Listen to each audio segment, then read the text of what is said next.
Salut à tous, c'est Frenzo et vous êtes les bienvenus sur ma chaîne. Aujourd'hui dans cette nouvelle vidéo, je vais vous parler du tout dernier Disney qui vient de sortir, Encanto, la fantastique famille Madrigal. Alors restez avec moi.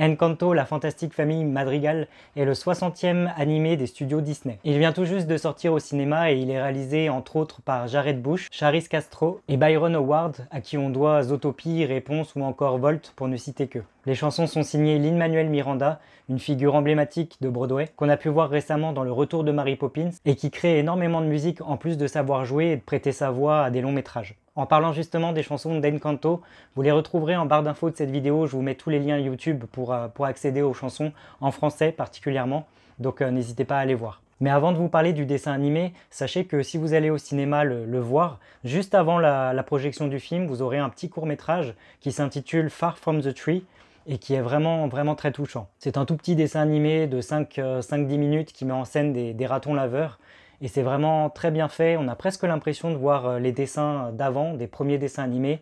C'est vraiment poétique, c'est vraiment joli et c'est vraiment touchant. Alors à mon sens, et c'est personnel, ce petit court-métrage qui est réussi ne l'est pas autant que l'était Piper, le petit oiseau. Je ne sais pas si vous vous souvenez de celui-ci, de ce court-métrage-là, ni de Lava que j'avais adoré également et qui était de Pixar si je ne dis pas de bêtises. Mais tout de même, Far From the Tree est quand même touchant. Donc n'hésitez pas à me dire ce que vous en avez pensé si vous l'avez vu. Bref, pour revenir à Encanto, de quoi parle le dessin animé exactement sans vous divulgacher? C'est tout simplement l'histoire de la famille Madrigal qui vit dans une petite clairière depuis plusieurs générations, une clairière où règne la magie en maître, et ce depuis plusieurs générations. Chaque membre de la famille Madrigal a reçu un don qui lui est propre, excepté la pauvre et gentille Mirabelle qui ne comprend pas pourquoi. Un jour, alors que la magie commence à disparaître peu à peu au sein de cette famille et qu'une menace semble planer autour d'eux, la jeune Mirabelle décide de comprendre ce qui se passe derrière tout ça et elle commence à croire que le problème vient d'elle. Ainsi, elle part donc en quête de vérité, prête à prouver à sa famille qu'elle est leur dernier espoir. Voilà pour le petit résumé. Maintenant, je vais rentrer dans les détails de l'intrigue. Donc si vous n'avez toujours pas vu Encanto, je vous invite à cliquer directement sur la partie conclusion de cette vidéo et à revenir dessus une fois que vous l'aurez vu. Mirabelle est donc la seule personne de la famille Madrigal à n'avoir jamais reçu de pouvoir étant enfant, et elle se pose des questions tout comme nous. Si ça n'a pas l'air de l'avoir affectée une fois devenue adulte, on sent quand même qu'au fond d'elle, il y a une certaine blessure à cause de ça. Au fur et à mesure du dessin animé, on découvre sa fratrie, ses frères et sœurs, qui possèdent du coup chacun un pouvoir bien spécifique, et c'est plutôt jouissif. Entre la sœur qui a le pouvoir de contrôler tout ce qui est plantes et fleurs, celle qui a une force monumentale herculéenne, le frère qui est capable de prendre l'apparence de qui il a envie, la sœur qui peut entendre à des milliers de kilomètres tout ce qui se passe, on a quand même affaire à des pouvoirs assez originaux et assez drôles qui complètent vraiment bien ce panorama de famille haute en couleurs. Et dans cette grande famille colombienne, le petit dernier de la famille s'apprête justement à recevoir son premier don et beaucoup de questions sont en suspens par rapport à ça. En effet, que ce soit Mirabelle, les membres de sa famille ou nous en tant que spectateurs, on se demande si, tout comme Mirabelle, le petit garçon va recevoir ou non un pouvoir ou si quelque chose va bloquer. Contre toute attente, le petit dernier se voit offrir le pouvoir de communiquer avec les animaux, au grand bonheur de toute sa famille et aux interrogations qui sont tout à fait légitimes de Mirabelle. Tout le monde semble heureux et l'erreur provoquée par Mirabelle qui n'a jamais reçu de don semble peu à peu s'effacer et est oubliée des esprits. Sauf que peu à peu, la magie commence à disparaître au sein de cette famille. C'est même la maison elle-même qui décide de rendre les armes, au grand désarroi de la famille Madrigal et de l'Abuela. Mirabelle, persuadée que le problème vient d'elle, va tenter de retrouver l'un de ses frères porté disparu depuis un certain temps, qui s'appelle Bruno, et qui avait prédit lors d'une vision futuriste quelque chose d'assez énigmatique. Mirabelle va finir par le retrouver, et avec lui découvrir un semblant de vérité. Alors qu'elle se croit vraiment responsable de la disparition de la magie, Bruno tente d'avoir une nouvelle vision avec elle et ils s'aperçoivent tout simplement qu'il suffirait qu'elle fasse un câlin à l'une de ses sœurs, celle qui est capable de créer des fleurs justement, pour que tout redevienne normal. Mirabelle va donc tenter de se rapprocher de cette sœur avec qui elle ne s'entend pas forcément très bien. Elle va réussir à obtenir un câlin venant d'elle, mais elle va se rendre compte que ça ne suffira pas à sauver la magie et à sauver la famille dans son intégralité. Car finalement, au bout du compte, Mirabelle va se rendre compte que ce n'est pas elle la coupable, ce n'est pas à cause d'elle que la magie disparaît, mais à cause de son abuela, sa gentille abuela qui a un comportement un petit peu trop abusif envers les membres de sa famille. Elle exige tellement beaucoup d'eux, elle leur fait subir subir tellement de pression que c'est ce qui cause en fait ce dérèglement au sein de cette famille. Et c'est assez drôle parce que finalement, l'abuela, elle ne s'en rend pas compte. Elle ne se rend pas compte qu'elle leur a imposé un rythme de vie assez effréné et qu'elle leur en demande vraiment beaucoup, qu'elle a installé cette pression autour d'eux. Et c'est ça en fait le véritable problème dans ce dessin animé. Et c'est là qu'on se rend compte que tous les personnages, tous ses frères et sœurs à Mirabel, qui ont ces super pouvoirs, restent des êtres hypersensibles, soumis à la pression par rapport à Abuela, et qu'ils demandent à vivre leur vie à eux et pas celle qu'on leur impose. Et alors qu'à la fin du dessin animé, toute la famille est abattue parce qu'ils ont tous perdu leur pouvoir, qu'ils ont perdu leur maison, Abuela comprend que c'est à cause de sa souffrance passée que la famille a tout perdu, que ce soit au niveau de leur pouvoir ou même de leurs propres espoirs. Mais avec l'aide de Mirabel, de toute la famille et même des villageois, ils reconstruisent peu à peu tous ensemble leur maison et l'espoir revient du coup dans cette clairière. Jusqu'au dernier moment où, lorsque Mirabel s'apprête à ouvrir la porte de sa nouvelle maison en premier, eh bien, elle reçoit enfin son nouveau don. Tout le monde retrouve donc sa vie d'avant, cette fois sans pression, et le dessin animé se finit sur cette note positive. Alors on va pas se mentir, c'était un scénario hyper simple, vraiment très léger, et c'est la première fois depuis longtemps, je sais même pas si c'est une première fois, que je vois un Disney où il n'y a pas de véritable méchant, il n'y a pas d'antagoniste dans ce dessin animé. C'est assez bluffant et à la fois surprenant. Il n'y a pas de méchant, il s'agit juste de liens familiaux et c'est ça qui est mis en avant dans Encanto. Parce que finalement, le fil conducteur ou même le côté sombre de l'histoire vient directement des personnages qui sont gentils du début jusqu'à la fin, mais qui possèdent des faiblesses. Et c'est ces faiblesses-là qui sont mises en avant au sein de cette famille et du dessin animé. Et c'est pour ça qu'il n'y a pas de grands méchants et que ça peut surprendre. C'est assez nouveau qu'on n'ait pas de grands méchants dans un dessin animé. Et je dis pourquoi pas, c'est plutôt bien joué.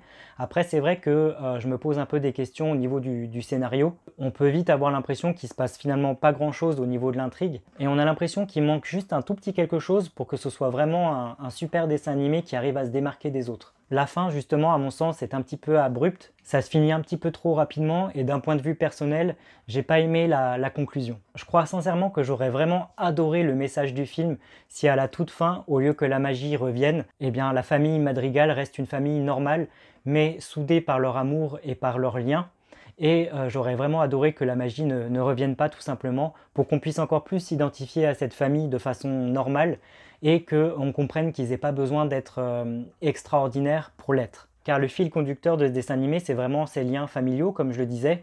On nous fait vraiment comprendre à quel point c'est important dans le dessin animé, que ce lien familial, il est unique. D'ailleurs, Mirabel et Abuela le comprennent à la fin, et c'est pour ça qu'elles sont sauvées. Alors je me dis, pourquoi faire revenir la magie? Ce n'est que mon avis, mais je crois qu'on aurait eu une fin beaucoup plus percutante, beaucoup plus touchante, et peut-être même un peu plus adulte, si la magie n'était pas revenue à la fin du dessin animé. Ma conclusion. Encanto, la fantastique famille Madrigal, est un dessin animé qui plaira aux plus petits et même aux plus grands. C'est un très beau dessin animé, c'est coloré, c'est impeccablement exécuté. On frôle un petit peu le côté Coco visuellement à mon sens, ce qui est pas si mal en soi, mais c'est vrai que j'ai eu du mal à ne pas faire la comparaison du coup. Parce que c'est vrai que les points communs sont là, la famille est latino, les traits des personnages ressemblent à ceux de Coco, et même les couleurs et certains décors peuvent nous faire penser au dessin animé de Pixar. Donc si j'ai un petit conseil à vous donner avant d'aller voir ce Encanto, c'est vraiment de vous détacher de l'univers de Coco, du visuel de Coco, même si c'est pas facile et que la comparaison vient vite.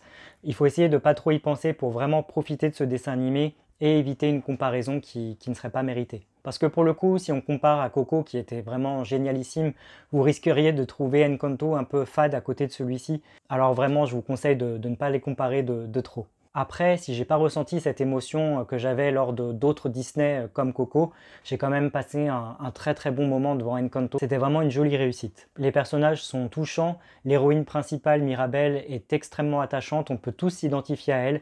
C'est une héroïne des temps modernes, donc c'était vraiment parfait. Sa famille est très drôle et très attachante. J'ai particulièrement aimé deux personnages, celui de Bruno et de Louisa, qui sont vraiment pour moi les meilleurs personnages de ce dessin animé. Les chansons sont plutôt pas mal, la VF, ils ont fait du bon boulot. J'ai écouté en rentrant du cinéma les versions espagnoles, les versions anglaises et les versions françaises.